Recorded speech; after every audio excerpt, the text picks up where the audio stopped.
శుక్లాంబరధరం విష్ణుం శశివర్ణం చతుర్భుజం ప్రసన్నవదనం ధ్యాయేత్ సర్వవిఘ్నోపశాంతయే అగజానన పద్మార్కం గజానన మహర్నిశం అనేకదంతం భక్తానాం ఏకదంతముపాస్మహే గురు బ్రహ్మ గురుర్విష్ణు గురుదేవో మహేశ్వర గురు సాక్షాత్ పరబ్రహ్మ తస్మై శ్రీ గురవే నమః. శ్రోతలకు నమస్కారం. ఇప్పుడు మీరు ఈ ధారావాహిక ద్వారా వినబోయేది ఒక అవధూత చరిత్ర. 3 పదుల వయసులోనే ముక్కంటిని చేరిన ఒక మహా తపస్వి చరిత్ర. బీడుబారిపోయి మరుగున పడిపోయిన ఒక స్వయంభూ దత్తక్షేత్రాన్ని వారి అచంచల తపశ్శక్తితో తిరిగి ఉనికిలోకి తీసుకొచ్చిన ఒక అనన్య సాధకుని చరిత్ర. ఆ చరిత్ర మరెవరిదో కాదు, మన ముగిలిచెల్ల అవధూత శ్రీ దత్తాత్రేయ స్వామివారి చరిత్ర. స్వామివారి నామం వింటేనే ధ్యానంతో సమానం. అలాంటిది స్వామివారి చరిత్ర వింటే అత్యున్నతమైన సాధనతో సమానం. ఎలా అయితే శ్రీరాముల వారు పేరు రాయగానే నీటిలో ఉన్న బండరాల్లో సైతం ఆవర్తనం చెంది పైకి తేలియాడాయో, అలానే మన ముగిలిచెల్ల అవధూత శ్రీ దత్తాత్రేయ స్వామివారి చరిత్ర వింటే భవందాల్లో మునిగిపోయిన మన మనసులన్నీ కూడా ఆవర్తనం చెంది ఆ పరమాత్మకి చేరువవుతాయని అనుకోవడంలో ఎటువంటి సందేహం లేదు. అందుకనే శ్రోతలారా, ఈ మన అవధూత చరిత్రని మనసారా వినండి, మనోనేత్రంతో దర్శించండి, ఆ పైన తరించండి.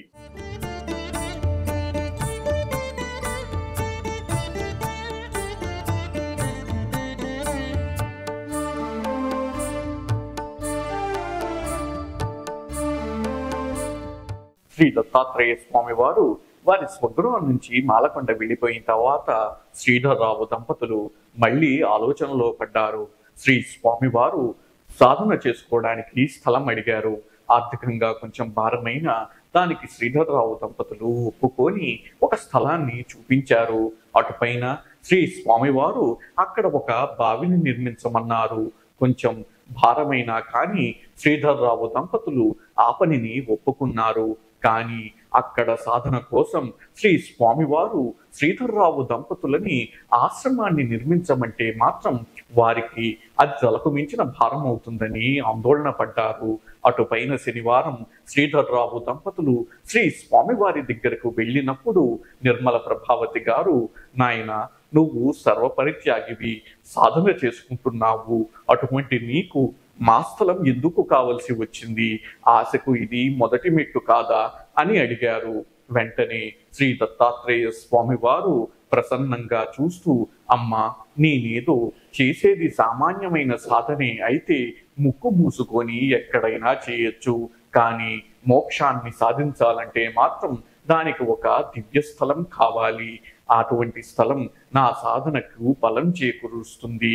సరే, అటువంటి స్థలాన్ని నేను మా కుటుంబీకులని అడిగి తీసుకోవచ్చు, వాళ్ళు కూడా కాదనరు.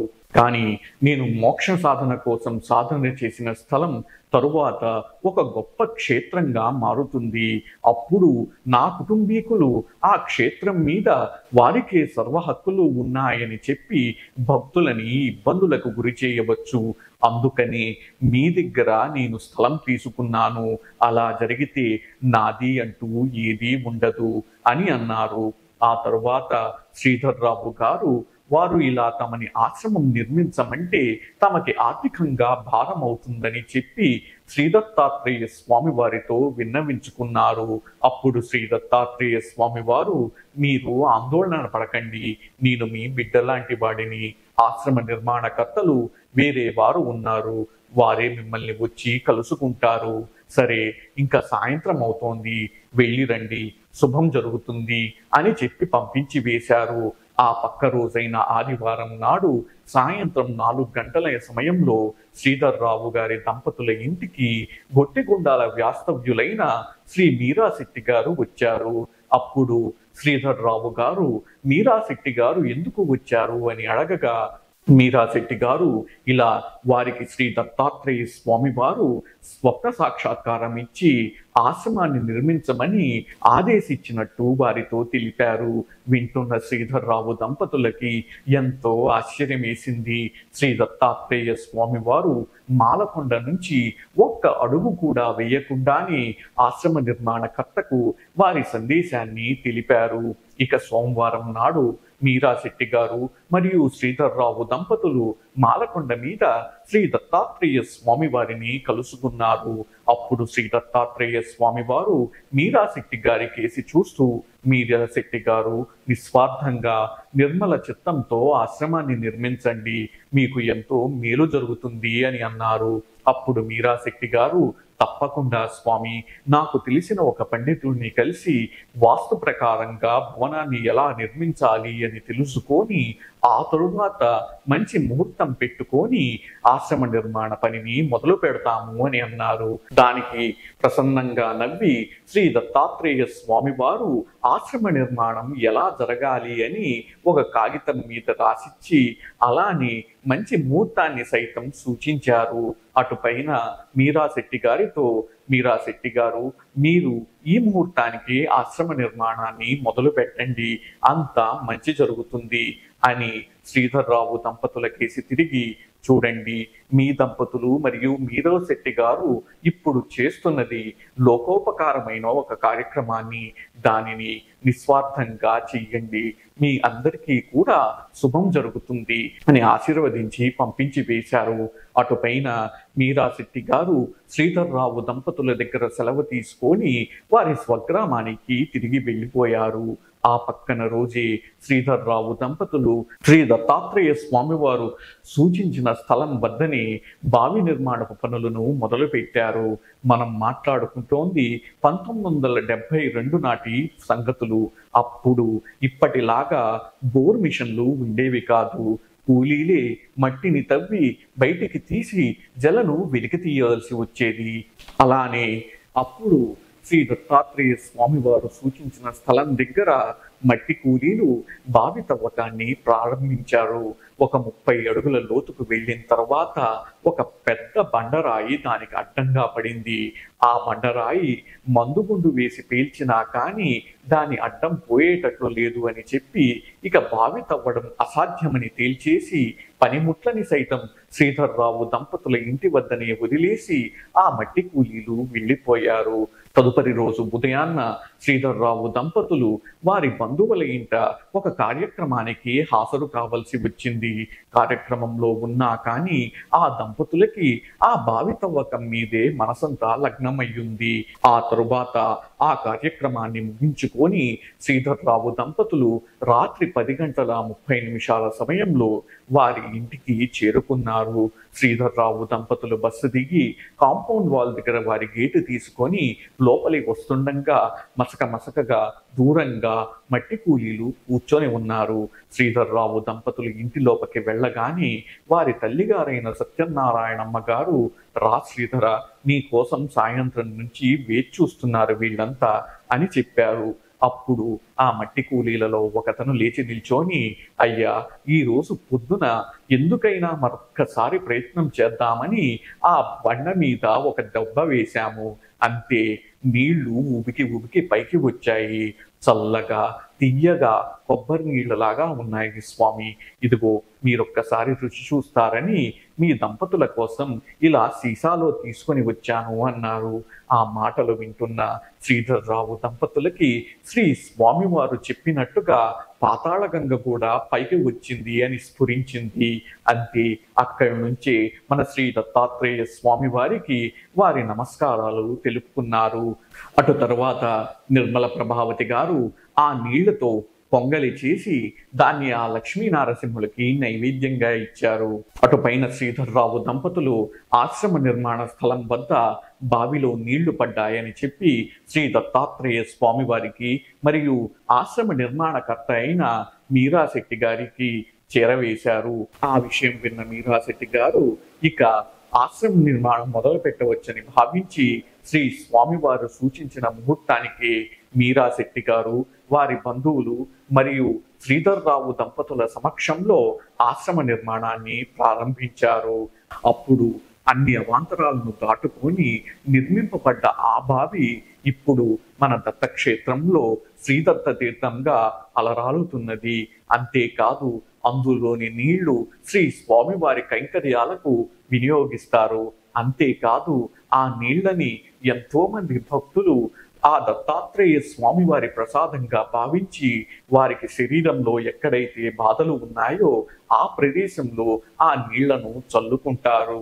ఇక మళ్ళీ మనం శ్రీ దత్తాత్రేయ స్వామి వారి జీవనయానంలోకి వస్తే, ఆశ్రమ నిర్మాణం మొదలైన తర్వాత మీరాశెట్టి దంపతులు గొట్టిగుండాల నుంచి వారంలో 2 సార్లు నడుచుకుంటూ వచ్చి, అంటే సుమారు 15 కిలోమీటర్లు నడుచుకుంటూ వచ్చి ఆ దంపతులు ఆశ్రమ నిర్మాణాన్ని పర్యవేక్షించేవారు. మిగతా రోజులలో శ్రీధర్రావు దంపతులు ఆ ఆశ్రమ నిర్మాణాన్ని పర్యవేక్షించేవారు. అంతేకాదు శ్రీధర్రావు దంపతులు ఎప్పటికప్పుడు ఆ మాల్యాద్రి మీద శ్రీ దత్తాత్రేయ స్వామి వారికి ఆశ్రమ నిర్మాణం యొక్క పురోగతిని తెలుపుతూ వస్తుండేవారు. ఆశ్రమ నిర్మాణ స్థలం వద్ద పునాదులు తీయబడ్డాయి, నేల చదును చేశారు. అలాంటి సమయంలో శ్రీధర్రావు దంపతులకి శ్రీ దత్తాత్రేయ స్వామి వారిని కలుసుకోవాలని మాలకొండ నుంచి కబురు వచ్చింది. వెంటనే శ్రీధర్రావు దంపతులు హుటాహుటిన బయలుదేరి మాల్యాద్రి పైన శ్రీ దత్తాత్రేయ స్వామి వారిని కలుసుకున్నారు. శ్రీ దత్తాత్రేయ స్వామి వారు ఆ దంపతులను చూసి ఆశీర్వదించి, శ్రీధర్రావు గారు, ఆశ్రమ నిర్మాణం ఎంతవరకు వచ్చింది అని అడిగారు. దానితో స్థిమితపడ్డ శ్రీధర్రావు గారు, ఈ విషయం అడగడానిక స్వామి మమ్మల్ని అంత తొందరగా కబురు పెట్టి మరీ పిలిపించారు? సరే, ఆశ్రమ నిర్మాణం చాలా చురుగ్గా సాగుతోంది, నేల చదును చేశారు, పునాదులు కూడా తీశారు అని అన్నారు. అప్పుడు శ్రీ దత్తాత్రేయ స్వామి వారు ప్రసన్నంగా ఆ దంపతుల కేసి చూసి, ఆశ్రమ నిర్మాణం అయితే బాగా సాగుతోందన్నమాట. ఇప్పుడు నేను మీతో పాటు మీ ఇంటికి వచ్చి ఆశ్రమ నిర్మాణాన్ని నేనే ప్రత్యక్షంగా పర్యవేక్షిస్తాను అని అన్నారు. అంటే శ్రీధర్రావు దంపతులకి అప్పుడు ఏమనాలో కూడా పాలుపోలేదు. ఎందుకంటే ఆశ్రమ నిర్మాణం పూర్తి కావడానికి 4 నుంచి 5 నెలల వరకు సమయం పడుతుంది. అన్ని నాళ్ళు ఇంతటి మహాయోగిని వారి ఇంటి వద్ద ఉంచుకొని అసలు భరించగలమా అని వాళ్ళ ఆందోళన. అప్పుడు శ్రీ దత్తాత్రేయ స్వామి వారు, ఏమీ కంగారు పడవాకండి, నాకు ఎటువంటి ప్రత్యేకమైన ఏర్పాట్లు అవసరం లేదు. చెప్పాను కదా, ఈశ్వరాజ్ఞ, ఇక్కడ నేను ఇంకా ఉండలేను, అందుకనే మీ ఇంటికి వస్తున్నాను అని చెప్పి గబగబా ముందుకు సాగారు. ఇక చేసేది ఏమీ లేక ఆ దంపతులు ఆ లక్ష్మీనారసింహునిపైనే భారం వేసి శ్రీ స్వామివారితో సహా మాలకొండ మీద నుంచి కిందకి రావడం ప్రారంభించారు. ఆ మెట్లు అన్నీ దిగి ఆ తరువాత శ్రీ దత్తాత్రేయ స్వామి వారు మాలకొండ మీద మెట్లని దిగి వస్తూ చివరి మెట్టు నుంచి మాలకొండ కిందకు అడుగు మోపారు.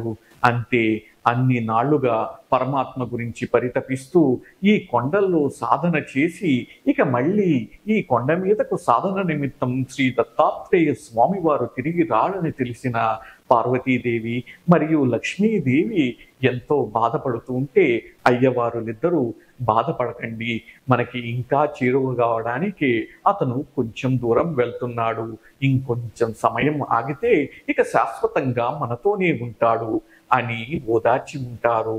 ఇక అటుపైన శ్రీ దత్తాత్రేయ స్వామి వారు శ్రీధర్రావు దంపతులు ఎడ్ల బండి కేసి నడుస్తుండగా మధ్యలో ఒక పెద్ద వృక్షం, దాని కింద ఒక అరుగు కనిపించింది. అప్పుడు శ్రీ దత్తాత్రేయ స్వామి వారు ప్రభావతి గారిని ఉద్దేశించి, అమ్మ, ఆ లక్ష్మీ నారసింహుని పాదాల చెంతని నీకు తిరుమంత్రం ఉపదేశిస్తాను, పలుకు అని చెప్పి ఆ అరుగు మీద కూర్చొని సమాధి నిష్టలోకి వెళ్ళిపోయారు. అటుపైన శ్రీ దత్తాత్రేయ స్వామి వారు సాక్షాత్తు దక్షిణామూర్తి స్వరూపంలాగా తిరుమంత్రాన్ని ఉపదేశిస్తూ ఉంటే ఆ దంపతులు ఇద్దరూ కూడా దానిని తిరిగి వల్లవేస్తున్నారు. అలా ఎన్నిసార్లు చేశారో ఆ దంపతులకి అసలు లెక్కలేదు. అటుపైన సాయం సమయంలో ఎద్దుల బండి తోలి అతను వచ్చి, అయ్యా, మనం ఇంకా ఇంటికి బయలుదేరాలి, చీకటి పడుతోంది, ఇక్కడ చిరుతపులి కూడా సంచరిస్తోందట అని అన్నాడు. అప్పుడు శ్రీ దత్తాత్రేయ స్వామి వారు ఆ దంపతులను ఉద్దేశించి, నిజమే, ఆలస్యం అవుతోంది, బయలుదేరుదాం పదండి అని చెప్పి శ్రీధర్రావు దంపతులతో సహా ముగిలిచెర్లలోని వారి ఇంటికి వచ్చారు. శ్రీధర్రావు దంపతులు శ్రీ స్వామి వారికి ధ్యానం మరియు ఆవాస నిమిత్తం ఒక గదిని కేటాయించారు. శ్రీ స్వామివారు అప్పటికే ఆలస్యమైంది కనుక ఒక గ్లాసుడు పాలు మాత్రం తీసుకొని వారి గదిలోకి వెళ్ళి తిరిగి ధ్యానంలోకి వెళ్ళిపోయారు. పక్క రోజు ఉదయం 4 గంటలకల్లా శ్రీ స్వామివారు లేచి ఆ మంచులో మంచి కీర్తనలు పాడుతూ శ్రీధర్రావు దంపతుల ఇంటి ఆవరణలో తిరుగాడుతున్నారు. ఆ శ్రావ్యమైన గొంతులో నుంచి వచ్చిన మధుర కీర్తనలను విన్న శ్రీధర్రావు దంపతులు మరియు శ్రీధర్రావు గారి తల్లిగారైన సత్యనారాయణమ్మ గారు ఇంకా వారి 2వ కుమారుడైన నాగేంద్ర ప్రసాద్ గారు ఎంతటి అదృష్టవంతులో కదా. అటుపైన ముగిలిచెల్ల అనేది చాలా కుగ్రామం కనుక శ్రీ దత్తాత్రేయ స్వామివారు శ్రీధర్రావు దంపతుల ఇంట అడుగు పెట్టి ఆవాసం ఉంటున్నారనే విషయం దావాగ్నిలా పాగిపోయింది. ఇంకా అంతే, ముగిలిచెల్ల గ్రామస్తులందరూ శ్రీధర్రావు గారి ఇంటి కాంపౌండ్ దగ్గర నిల్చొని శ్రీ దత్తాత్రేయ స్వామివారిని చూడడానికి ప్రయత్నించసాగారు. అందులో చాలా మంది గ్రామస్తులు శ్రీధర్రావు దంపతుల్ని ఉద్దేశించి ఒక దిగంబరిని ఇంట్లో పెట్టుకోవడం ఏంటి, ఎంతటి అరిష్టం, ఆ స్వామి ఏదో వీళ్ళకి లంకె బిందులు అప్పగిస్తానని చెప్పి ఉంటాడు, అందుకనే ఆ దంపతులు వంగి వంగి వాళ్ళకి దండాలు పెడుతున్నారు అని రకరకాలుగా చర్చించుకోవడం మొదలుపెట్టారు. కానీ ఒక్క రోజులోనే పరిస్థితి మొత్తం తిరగబడిపోయింది. ఎవరైతే శ్రీ దత్తాత్రేయ స్వామి వారిని మరియు శ్రీధర్రావు దంపతులని హేళన చేశారో వాళ్లే ఆ పక్క రోజు నుంచి శ్రీ దత్తాత్రేయ స్వామి వారిలో వారికి పోతులూరి వీరబ్రహ్మేంద్రం స్వామి వారు మరియు ఈశ్వరుడు కనిపిస్తున్నారని మొక్కడం మొదలుపెట్టారు.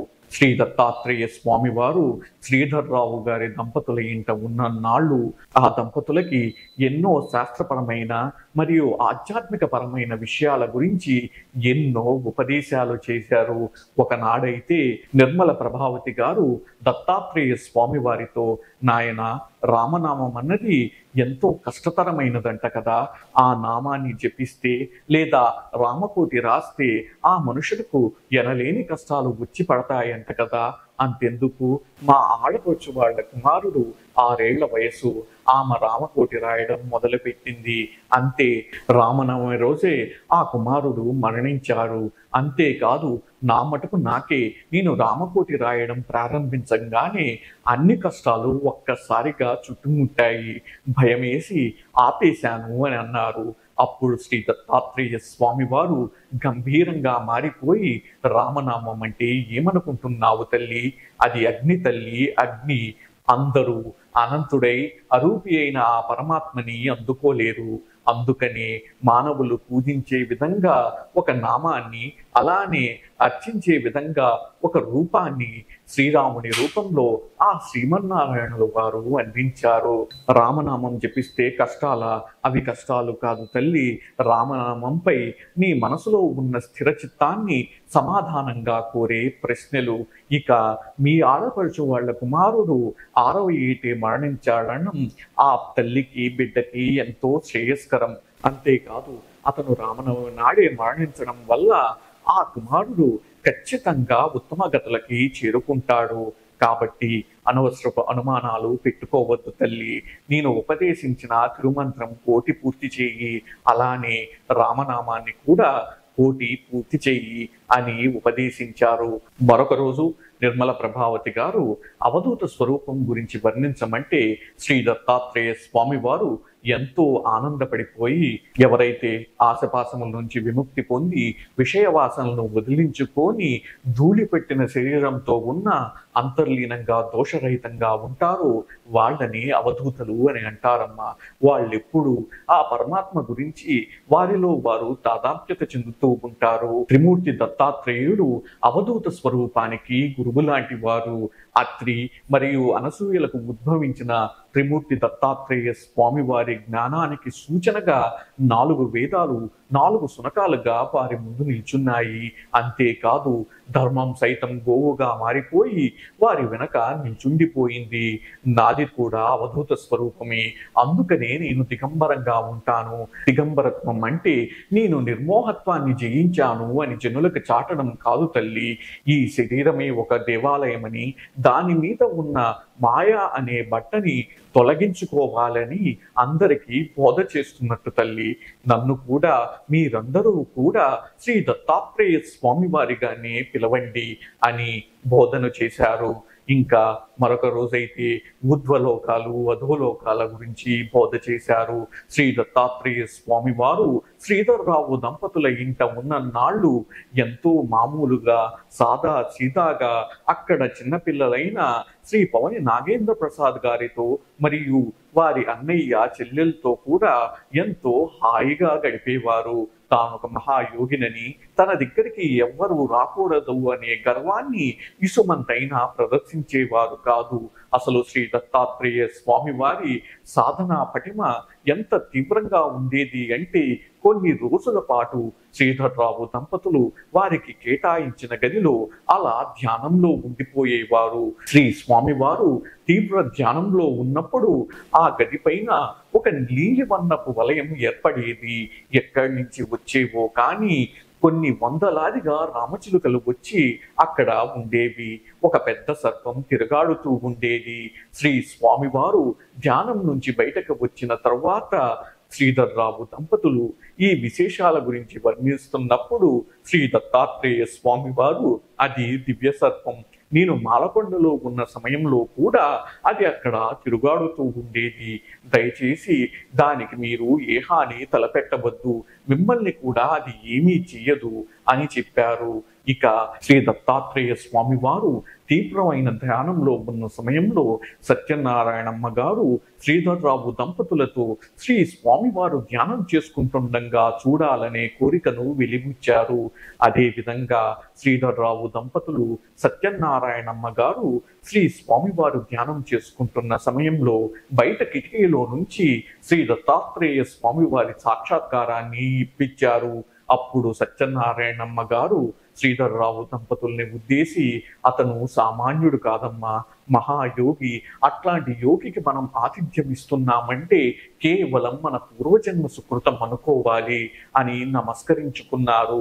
అటుపైన శ్రీ దత్తాత్రేయ స్వామి వారిని ఒకరోజు పవని నిర్మల ప్రభావతి గారు ఒక కోరికని అడగగా శ్రీ దత్తాత్రేయ స్వామి వారు చిరునవ్వు నవ్వి ప్రసన్నంగా, తల్లి, ధనం అన్నది అవసరమే, కానీ వ్యామోహం కాకూడదు. అసలు అష్టైశ్వర్యాలంటే ఏమిటో తెలుసా తల్లి అని అడిగారు. అప్పుడు నిర్మల ప్రభావతి గారు, తెలుసు నాయన, ధనం, పాడి, పంట వగైరా అని అన్నారు. అప్పుడు శ్రీ దత్తాత్రేయ స్వామి వారు, ఆ వగైరా అంటే ఏమిటో ఎప్పుడైనా ఆలోచించావా తల్లి? నువ్వు ఒక గొప్ప కుటుంబంలో జన్మించావు, ఇటువంటి పరిస్థితుల్లో కూడా ఎంతో చదువుని చదివావు, నిన్ను అర్థం చేసుకునే భర్త నీకు జీవిత భాగస్వామిగా వచ్చారు. అంతేకాదు గుణంలోనూ మరియు రూపులోనూ ఎంతో చక్కగా ఉండే సంతానం ఉన్నారు. నిత్యం అతిథులతో కళకళలాడిపోయే ఇల్లు, పాడి, పంట, ఇక నీకు దేవుడు ఇచ్చిన రచనా శక్తి, ఆయాచితంగా వచ్చిన వరం, వీటన్నిటిలో దేన్ని వదులుకుంటావో చెప్పు తల్లి, నువ్వు అడిగిన కోరికను నేను తీరుస్తాను అని అన్నారు. దానికి నిర్మల ప్రభావతి గారు తేరుకొని, ఇంక నేను ప్రలోభపడను నాయన, నాకున్న అష్టైశ్వర్యాలనే నేను అనుభవిస్తుంటాను, దానికి దేవుడికి ఎంతో కృతజ్ఞతతో ఉంటాను అని చెప్పారు. ఎంత తీవ్రంగా సాధన చేసేవారో బయటకు వచ్చినప్పుడు మాత్రం అంతే నిరాడంబరంగా ఉండేవారు.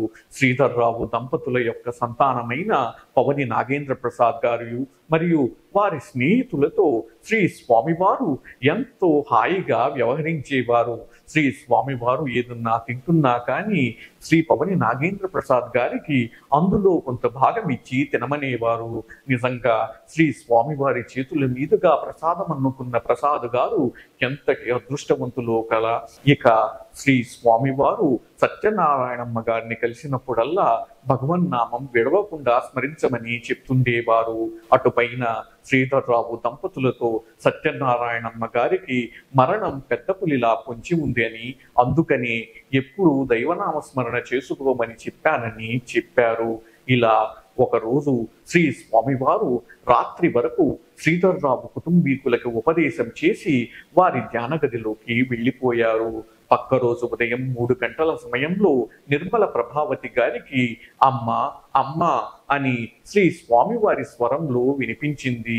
రాత్రి వరకు ఉపదేశాలు విన్నాను కదూ, ఇంకా అదే ఆలాపనలో ఉండి ఉంటానని నిర్మల ప్రభావతి గారు భావించారు. కానీ క్రమక్రమంగా ఆ అమ్మ అనే స్వరం పిచ్చు స్వరంలో రాసాగింది. అంతేకాదు తలుపుని సైతం ఎవరో తడుతున్నట్టు అనిపించింది. వెంటనే శ్రీధర్రావు గారు వెళ్ళి తలుపులు తీశారు.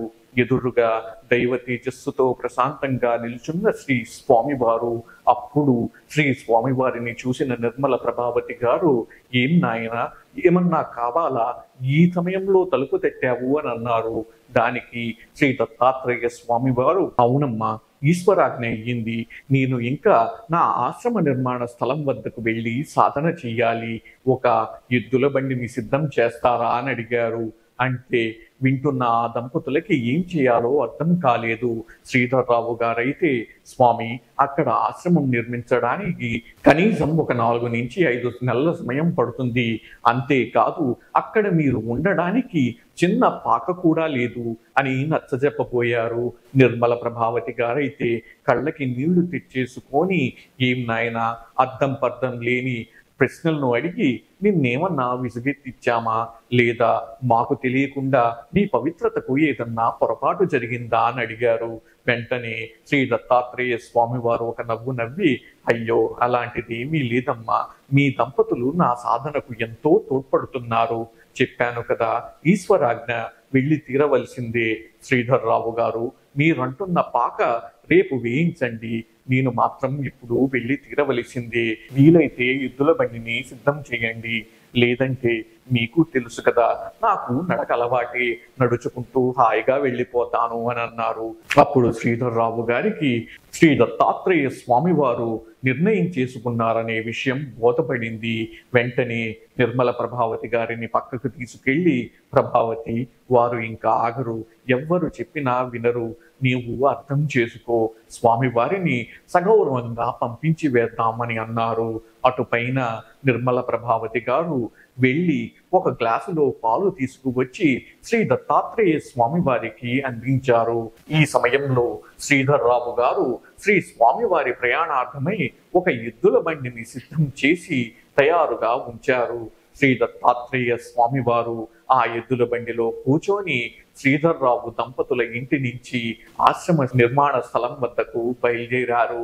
అలా శ్రీ స్వామివారు ఎద్దుల బండిలో తరలి వెళ్ళిపోవడం చూస్తున్న ఆ కుటుంబీకులకి అప్పుడు ఎంతో బాధ కలిగింది. ఎందుకంటే అటు పిదప ఆ ఇల్లు అంతటి పరమాత్మకి ఇప్పుడు ఆశ్రయం ఇవ్వలేదు. తల్లి, విను తల్లి, తరువాత ఎవ్వరూ చెప్పేవారు ఉండరు అని చెప్పి ఒక పసిపిల్లకు గోరు ముద్దలు తినిపిస్తున్నంత ప్రేమగా ఉపదేశాలు చేసే పరమాత్మ ఇంకెప్పుడు ఆ ఇంటిలో నడయాడలేదు. అంతేకాదు అంతటి మహాయోగి ఆ రావి మరియు పారిజాత చెట్లపు నీడలో ఎప్పుడూ కూర్చోలేదు. అందుకనే ఏమో శ్రీధర్రావు కుటుంబీకులకి శ్రీ స్వామివారు వెళ్తూ ఉంటే ఒక మహా మేరు పర్వతం వెళ్ళిపోతున్నట్టు, వారంతా చాలా తేలికగా అయిపోతున్నట్టు అనిపించింది. శ్రీధర్రావు దంపతులకి ఆ రాత్రికి మళ్ళీ నిద్ర పట్టలేదు. పొద్దున 9 గంటలకు లేవంగానే వడివడిగా వారికున్న 2వ ఎద్దుల బండిలో పాకకు కావలసిన సరంజామా అంతా వేసి ఒక 2 కూలీలను సైతం ఆ ఎద్దుల బండితో శ్రీ స్వామివారికి పాక నిర్మించడానికై పంపించారు. అంతేకాదు ఆ దంపతులు సైతం కాలినడకనే శ్రీ స్వామివారి ఆశ్రమ నిర్మాణ స్థలం వద్దకు చేరుకున్నారు. శ్రీ స్వామివారి ఆశ్రమ నిర్మాణ స్థలం వద్దకు చేరుకునేసరికి శ్రీ దత్తాత్రేయ స్వామివారు ఏ ఎద్దుల బండిలో అయితే వారి ఆశ్రమ నిర్మాణ స్థలం వద్దకు వచ్చారో అదే ఎద్దుల బండిలోనే సమాధి నిష్టలోకి వెళ్ళిపోయి ధ్యానం చేసుకోసాగారు. చూస్తున్న దంపతులకి ఏమీ అర్థం కాలేదు. అతనికి ఇంత స్థిరచిత్తమా, ఇంత ఏకాగ్రత, చుట్టూరు ఉన్న పరిస్థితులు వారికి అనుకూలించకపోయినా పరమాత్మ దగ్గరికి అంత సులువుగా వెళ్ళగలిరా అని ఆశ్చర్యపోయారు. అటుపైన శ్రీ స్వామివారు ధ్యానంలో నుంచి బయటికి వచ్చి ఎదురుగా ఉన్న ఈ దంపతుల్ని చూసి, మీరెందుకు ఈ సమయంలో వచ్చారు అని అడిగారు. దానికి ఆ దంపతులు, నువ్వు ఈ శీతాకాలంలో ఎలా ఉంటున్నావో అని చూడడానికి వచ్చాం నాయనా అన్నారు. అప్పుడు దత్తాత్రేయ స్వామివారు ఈ చలి నన్నేం చేస్తుంది, శీతోష్ణ స్థితుల్ని నిగ్రహించగలగడం కూడా సాధనలో ఒక ముఖ్య భాగం. లేకపోతే ప్రతి దానికి స్పందిస్తూ పోతే ఇక సాధన ఏం సాగుతుంది అని అన్నారు. అటుపైన శ్రీ దత్తాత్రేయ స్వామి వారు శ్రీధర్రావు గారి కేసి చూసి, మీకిక్కడ ఆ త్రిమూర్తి దత్తాత్రేయుని పదముద్రలు సాక్షాత్కారం అయి ఉండాలి కదా అని అన్నారు. వెంటనే శ్రీధర్రావు గారికి ఏమీ పాలుపోక, లేదు స్వామి, అలాంటివేమీ మేము ఇక్కడ చూడలేదే అని అన్నారు. వెంటనే శ్రీ దత్తాత్రేయ స్వామి వారు, లేదు లేదు, మీరు చూశారు, ఒకసారి జ్ఞప్తికి తెచ్చుకోండి అని అన్నారు. అప్పుడు శ్రీధర్రావు గారికి స్ఫురించింది, ఆ స్వామి, ఒక పాదముద్రలో ఉన్న శిలాఫలకం అయితే మన్నేటి నది ఒడ్డున ఉంది. దానిని మా పూర్వీకులు సత్యనారాయణ స్వామి వారి పాదాలని చెప్పారు. మేము కూడా అలానే వాటిని వ్యవహరిస్తున్నాము అని అన్నారు. శ్రీ దత్తాత్రేయ స్వామి వారు అప్పుడు శ్రీధర్రావు గారితో, అయితే పదండి, వెళ్ళి వాటిని ఒక్కసారి చూద్దాము అని అన్నారు. శ్రీధర్రావు దంపతులు శ్రీ దత్తాత్రేయ స్వామి వారు మన్నేటి నది ఒడ్డున చేరుకొని అక్కడ ప్రతిష్ఠింపబడిన శిలాఫలకం మీద పాదముద్రలను చూశారు. అంతే, శ్రీ దత్తాత్రేయ స్వామి వారి మొహం దివ్య తేజస్సుతో వెలిగిపోయింది. వారు ఆ పాదముద్రల్ని వారి చేతితో అలా తడిమి ఆ చేతిని వారి తల మీద మరియు వారి హృదయస్థానం దగ్గర అలా నిమురుకున్నారు. అటుపైన వాటికి సాష్టాంగ నమస్కారం చేసి ఒక 15 నిమిషాల పాటు ధ్యానం చేశారు. అప్పుడు శ్రీధర్రావు దంపతులకి అర్థమైంది, అవి ఏదో సామాన్యమైన పాదముద్రలు కాదు, ఎంతో మహత్తు కలవు అన్న విషయం వారికి అవగతమయ్యింది. అటుపైన శ్రీ దత్తాత్రేయ స్వామి వారు వారి ధ్యానంలో నుంచి బయటకు వచ్చి, ఇవేంటో తెలుసా, సాక్షాత్తు ఆ త్రిమూర్తి దత్తాత్రేయుని పాదముద్రలు, ఇవి ఇక్కడ కాక కేవలం పశ్చిమ భారతదేశంలో ఒక ఎత్తైన ప్రదేశంలో మాత్రమే దొరుకుతాయి. చెప్పాను కదా, ఇది ఒకప్పటి స్వయంభూ దత్తక్షేత్రం మరుగున పడిపోయింది అని శ్రీధర్రావు గారి వంక కేసి చూసి, శ్రీధర్రావు గారు, వీటిని నాతో పాటి ఆశ్రమ నిర్మాణ స్థలం వద్ద ఉంచండి అని చెప్పారు. శ్రీధర్రావు గారు వెంటనే ఒక ఎద్దుల బండి ద్వారా ఆ పాదముద్రలను శ్రీ దత్తాత్రేయ స్వామి వారి దగ్గరకు చేర్చారు.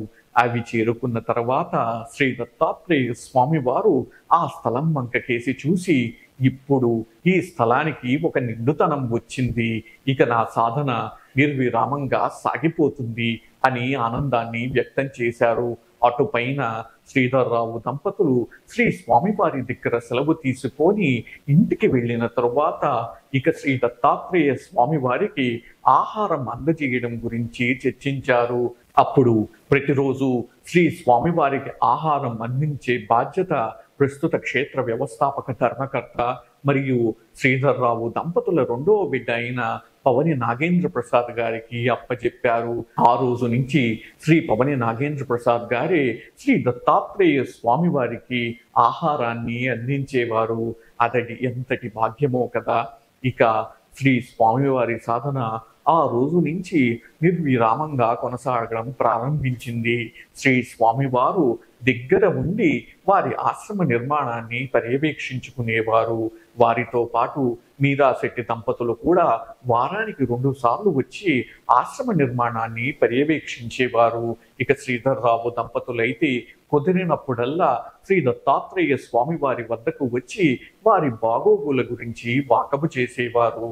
అప్పుడు శ్రీ దత్తాత్రేయ స్వామి వారు, నా గురించి మీరు ఆందోళన చెందొద్దు, మీరు నన్ను నిజంగా బిడ్డలాగానే చూసుకుంటున్నారు, నా సాధన ఇక్కడ ఎటువంటి ఆటంకీ లేకుండా జరిగిపోతూ ఉంది అన్నారు.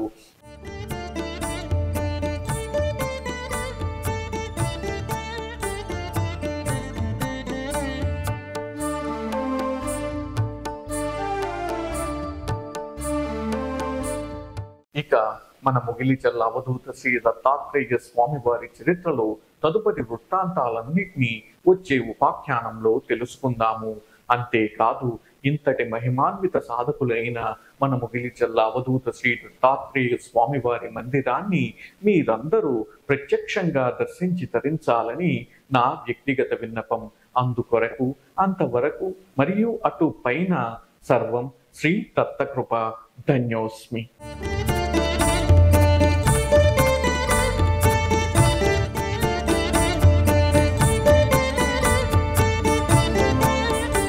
కొన్ని వందల సంవత్సరాలుగా మరుగున పడిపోయి ఉన్న ఒక స్వయంభూ దత్తక్షేత్రం మళ్ళీ మన మొగిలిచెల్ల అవధూత శ్రీ దత్తాత్రేయ స్వామి వారి అచంచల తపశ్శక్తి కారణంగా ఒక గొప్ప దత్తక్షేత్రంగా రూపాంతరం చెందుతోంది. కేవలం భారతదేశం నుంచే కాక వివిధ దేశాల నుంచి దత్త భక్తులు ఇక్కడ మన శ్రీ దత్తాత్రేయ స్వామి వారి ఆశీస్సులు పొందడానికని దీనిని దర్శిస్తూ ఉంటారు. వాళ్ళందరికీ కూడా మౌలిక సదుపాయాలు ఏర్పాటు చేయడానికి మరియు నిత్య అన్నప్రసాదం వితరణ చేయడానికి దాతల సహకారం కూడా అందుతోంది. కానీ క్షేత్రస్థాయి పెరుగుతోంది, మరింత మంది భక్తులు వస్తున్నారు, ఉత్సవాలని పెద్ద స్థాయిలో జరుపుతున్నారు. కాబట్టి వాటన్నిటికీ కూడా మీ సహాయ సహకారాలు మాకు ఎంతో ఆలంబనగా నిలుస్తున్నాయి.